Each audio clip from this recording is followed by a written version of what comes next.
Tudo bom, galera? Tudo tranquilo? Bom, hoje eu não consegui estar aí presencialmente, mas então, para vocês não ficarem prejudicados no conteúdo e no nosso calendário, então eu gravei essa aula, né, que o colega gentilmente então vai passar para vocês, para que vocês tenham acesso ao conteúdo. Também vou deixar uma atividade, tá?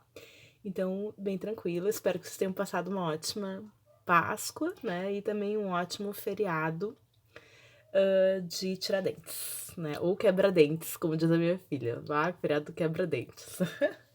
Enfim. Bom, gente, então, a ideia hoje é a gente conversar sobre absolutismo, tá? É um conteúdo bem importante, né? Pensar um pouquinho em formação dos estados e absolutismo. Né? Então, ele é fundamental para a gente entender esse processo todo da modernidade, da instauração da modernidade.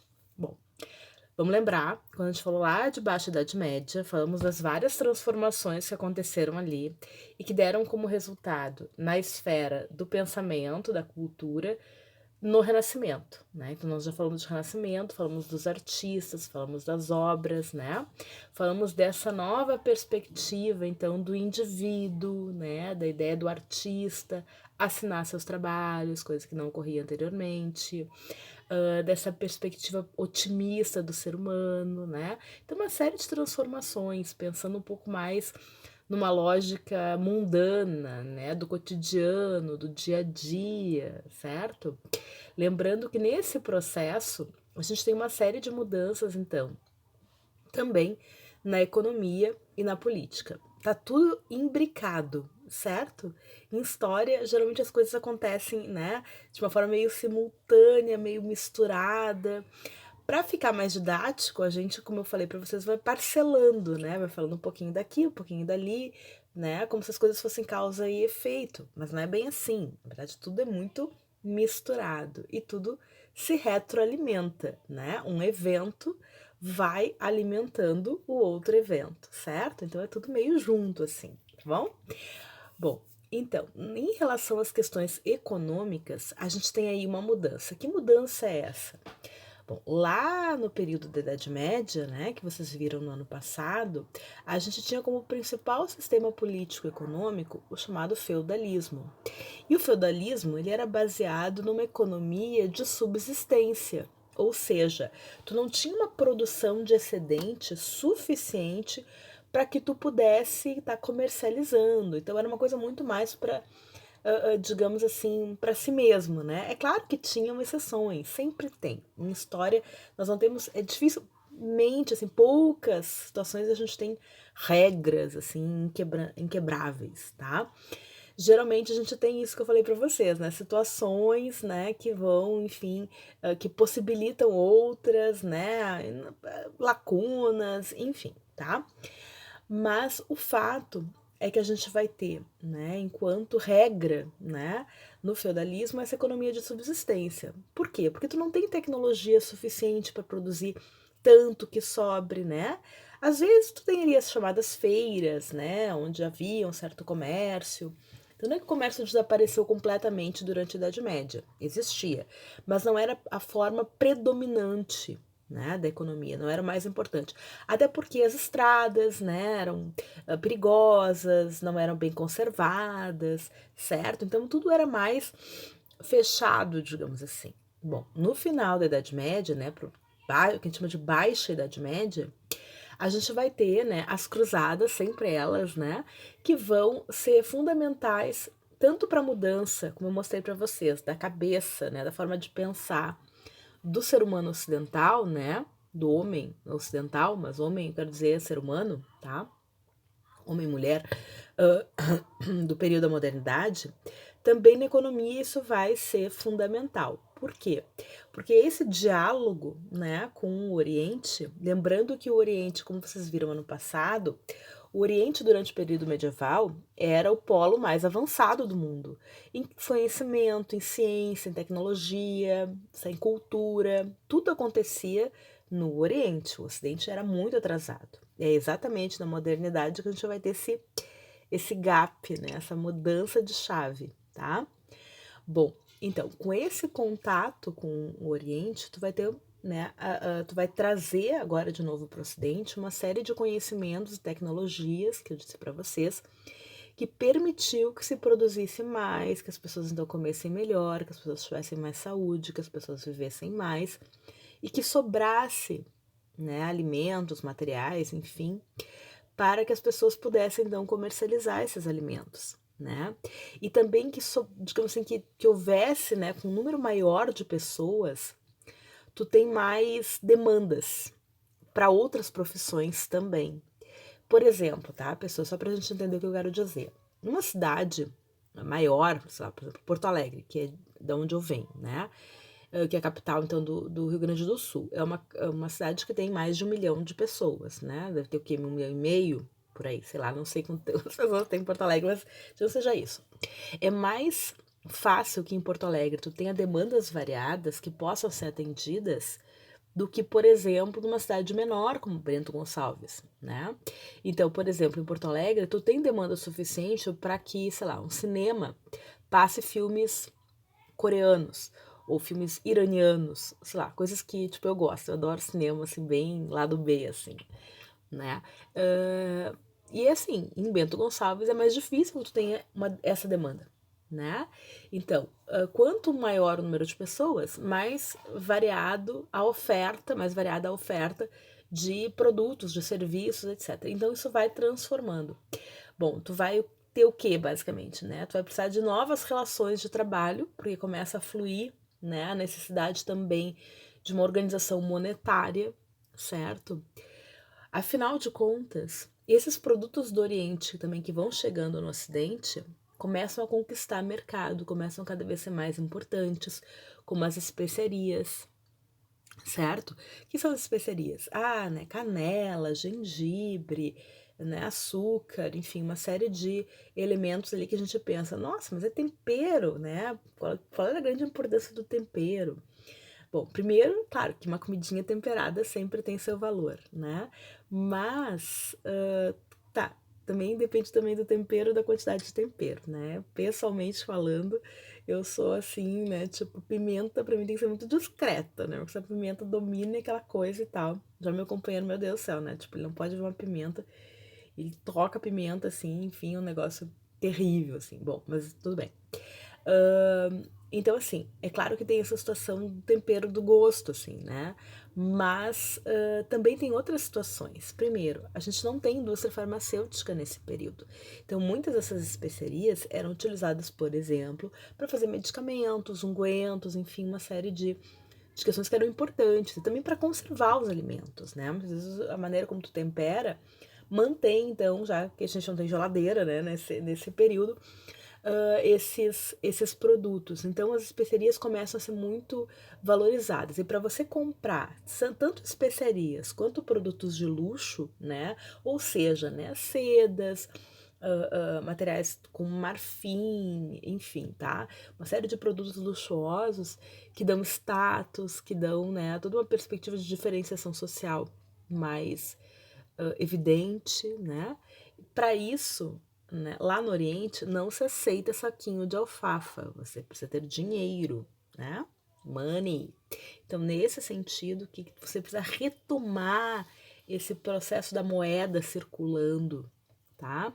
Então, toda essa perspectiva na economia, ela vai se modificando, certo? Vai sendo constituído uma nova forma de organização, né, econômica, muito baseada nesse comércio, certo? E por isso a gente vai dizer que vai nascer nesse período aí do final da Idade Média, início da Idade Moderna, o chamado mercantilismo ou capitalismo comercial. Esses são sinônimos, certo? Nada mais é que uma economia baseada, né, nessas trocas comerciais, ainda muito incipientes, né? Não é o capitalismo industrial que vai acontecer lá no século XVIII, a gente vai chegar lá, mas é a primeira forma de comércio já com um discurso né, de visar lucro, de visar, né? E quem é que vai dominar basicamente esse processo? Serão essas novas camadas sociais que vão deixar a sociedade ocidental bem mais complexa. Lá no período medieval, como é que era dividido basicamente a sociedade? Em 3 ordens, né?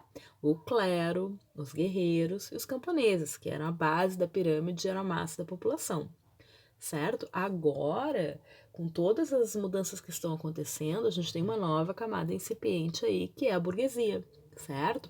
Então, a burguesia nascente nesse processo aí, como a gente falou na aula passada, vai dominar esses espaços do comércio, certo? Principalmente desse comércio com o Oriente.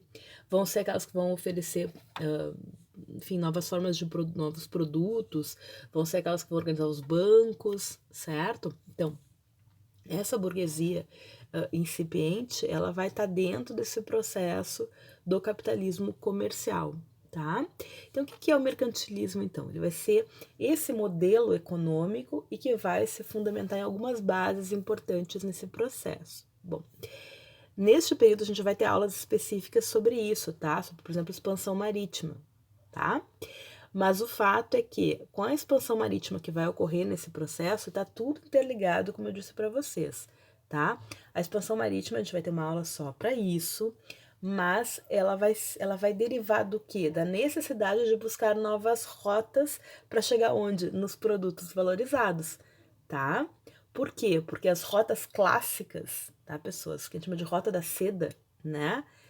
As chamadas rotas da seda, ou seja, que chegam no Oriente, Extremo Oriente, ou vão pela via terrestre, que é mais difícil, mais demorada, mais complicada, mais perigosa, né, a distância maior.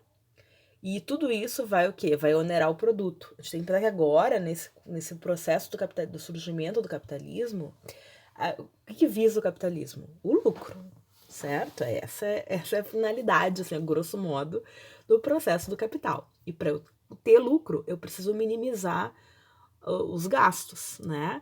Então, uma jornada mais demorada, mais longa, mais difícil, mais perigosa, vai demandar uma estrutura maior, eu vou ter mais gasto para fazer isso. Logo, eu vou colocar esse gasto aonde? No preço do meu produto. Então, esse produto vai ficar mais caro e menos competitivo, tá? Bom, então temos este problema da rota terrestre. A rota melhor, né, mais adequada, enfim, é a rota do Mediterrâneo. Contudo, a rota do Mediterrâneo ela vai ser dominada, falamos na semana passada, pelas cidades italianas, tá? Vão sair na frente e vão dominar o Mediterrâneo. Outros locais vão ter que procurar outra forma de chegar lá. E aí a gente vai ter a perspectiva da expansão marítima. Com a expansão marítima, a gente vai ter o quê? A instauração, né, mais acentuada de um processo de colonização, principalmente com a descoberta do continente americano, que realmente vai ser talvez um dos grandes, né, fatos históricos, né? Acho que nós temos alguns fatos assim que são realmente diferenciados, né, na historiografia. Um deles é esse, certo? É a descoberta da América, que realmente foi descoberta. No Brasil, não, mas a América sim, tá? A gente vai falar sobre isso. E também, né, lá na pré-história, que vocês viram no passado, né, a descoberta da agricultura, essa sim é uma grande, né, antes e depois, assim, um grande diferencial na história da humanidade. Bom, o fato é que com o processo da colonização, né, a gente vai ter, dentro do olhar mercantilista do capitalismo comercial, um pressuposto de que quanto mais um Estado, né, que vão estar se formando, os Estados vão estar se formando nesse processo, já chego lá.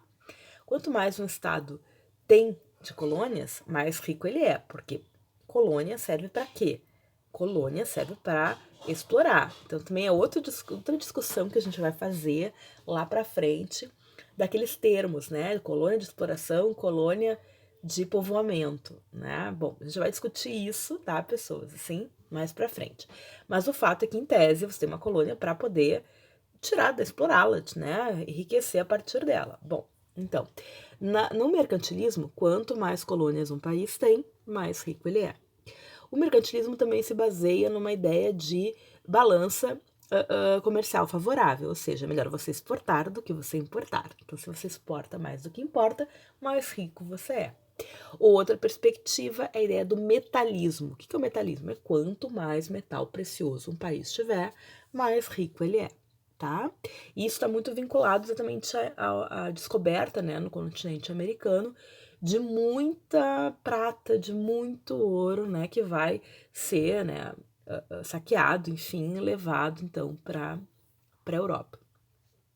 Então, o mercantilismo ou capitalismo comercial tem todos esses pressupostos, tem uma ideia de instauração de monopólios, de proteção aos produtos. E quem é que pode fazer isso, basicamente? O Estado. Então, essas mudanças todas que estão ocorrendo durante o final da Idade Média pressupõem a necessidade de uma organização maior do que o que havia na Idade Média. Tá? O que havia na Idade Média? Os feudos, certo? Lembram? Então, a sociedade, politicamente, era fragmentada, tá? Ou seja, tu tinha vários feudos, e qual é o grande problema nesse sentido para essa nova lógica que está sendo colocada, certo? Do capitalismo comercial. Como é que você vai comercializar? Como é que você vai fazer com que os produtos fluam se em cada feudo eu tenho uma taxa diferente? Se em cada feudo eu tenho unidades de peso e medida diferentes, certo? Então, faz-se necessário cada vez mais constituir uma unificação dessas questões, certo? Para isso, você precisa cada vez mais ter um território organizado e uma figura que centralize essas questões, que centralize esse poder. E essa figura será a do rei, tá? Então, lá no período medieval, nós não tínhamos rei? Não, nós tínhamos. Mas, apesar de nós termos em vários momentos e em vários locais reis que se destacaram, e até algumas rainhas, né? Menos, lógico, né? Pelas restrições impostas às mulheres ao acesso de muitas coisas ao longo da história, mas nós tivemos vários reis de destaque, né? Reis considerados fortes, ou que, né, tentaram impor, né, a sua liderança, certo? Como, por exemplo, Henrique II na Inglaterra, Elo, enfim, tá? Temos vários ali, tá? Porém, durante o período da Idade Média, o poder ele era muito, digamos assim, muito fragmentado também. Ele estava espalhado, ele estava disseminado. Os senhores feudais faziam uma frente importante ao rei. Então, o rei, durante a Idade Média, era uma figura importante, sim, era, mas agora, na Idade Moderna, ele vai ser uma figura central, tá? Então, basicamente, o rei ele vai ser essa figura que faz toda uma mediação, digamos assim, entre atores sociais bastante divergentes, como é a nobreza, que durante a Idade Moderna começa, digamos, a entrar de certa forma em decadência, né? Não uma decadência total e completa, porque ainda, né, a posse da terra, o status, o título, tudo isso tem muita simbologia, certo? Tudo isso é muito importante. Mas agora a gente vai ter outras situações também, como a questão do enriquecimento financeiro. Este vai ficar cada vez mais nas mãos da burguesia, que neste momento então vai começar a ter dinheiro, acumular o dinheiro, mas não terá status político, não terá influência política. Então a gente vai ter uma série de tensões entre esses grupos, certo? Fora, claro, né, a massa da população que, de um modo geral, tende a buscar uma figura de referência, e essa figura de referência será o rei. Então, toda essa conjuntura aí, tá, faz com que a figura real emerja como a figura legítima para fazer essa costura, para fazer essa centralização, para fazer essa organização, certo? Tudo bem? Então, neste momento, a figura do rei emerge como esse mediador entre esses interesses, certo? Lembrando também que Não basta você simplesmente impor pela violência. Isso cada vez mais o rei vai conseguir, porque ele vai começar a ter uma figura de apoio, vai ter apoio, né? Ele vai se apoiar em senhores feudais. Esses senhores feudais cada vez mais, né, vão acabar tendo seus exércitos cooptados para que a gente possa cada vez mais estruturar um exército assim do Estado, certo? Então, pouco a pouco, os exércitos, né, a força legítima de violência, que estava na mão de vários senhores feudais, começam a se concentrar e começam agora a responder a uma organização estatal. Então, um território começa a ser delimitado, começa a emergir alguns discursos de bom, esse território aqui é nosso, porque todos nós somos franceses, porque todos nós falamos né, esta língua, porque temos uma história em comum. Isso vai ser mobilizado no seu auge com a ideologia do nacionalismo, lá no século XIX, a gente vai chegar lá. Mas neste momento isso começa de tal forma que se consegue delinear um determinado território, unificar esses feudos, às vezes por articulações como casamentos, às vezes por guerra, enfim, né? E esses feudos começam a ser tomados e esse exército começa a ser concentrado nas mãos do rei, que para isso também tem que concentrar outra coisa, dinheiro, porque essa sustentação, essa organização estatal, ela requer necessidade de muito dinheiro. Os soldados ali não estão, então vou lutar por amor, assim, tipo, né? Enfim, ou por outras benesses que a gente percebe hoje em dia, né? Que os exércitos têm, né? Enfim, então, mas sim pelo soldo, né? Pelo dinheiro. Então, tu precisa cada vez mais concentrar os impostos. Então, com esse processo de organização e formação dos estados, você vai ter a delimitação de um território, você vai ter a concentração dos exércitos e a concentração dos impostos, que antes estavam espalhados pelos feudos e agora passa a ser algo que vai estar concentrado nas mãos dos reis. E aí muitas taxas, né, vão ser abolidas, né, taxas que eram daquele feudo, do feudo X, do feudo Y, começam então a ser unificadas, e isso faz com que o produto circule e economicamente seja mais viável impor essa questão, certo? Também a questão de unidades e medidas também passam a ser organizadas, afinal de contas, você também precisa que aquilo que você venda pelo sei lá, por um peso determinado, por quilo, por litro, por sei lá o quê, seja o mesmo em todo o território, certo? Senão você tem uma margem de perda de lucro aí grande, certo? Já continuamos agora no próximo vídeo, tá? Porque eu tenho que fazer um pouquinho meio cortadinho por causa do meu aparelho celular aqui, que é uma coisa meio pré-histórica, mas tudo bem. E a gente dá continuidade. Espero que esteja tudo certo. Se vocês tiverem dúvidas, podem ir anotando as dúvidas, que depois, né, quando a gente se encontrar novamente no próximo encontro, na próxima aula, eu tiro as dúvidas de vocês, ou se quiserem me escrever antes ali pelo Moodle, ou se quiserem me mandar por e-mail, também podem fazer. A gente tá aí, ou, enfim, né, combinar um atendimento também bem tranquilo, tá? Tudo bem? Daqui a pouquinho.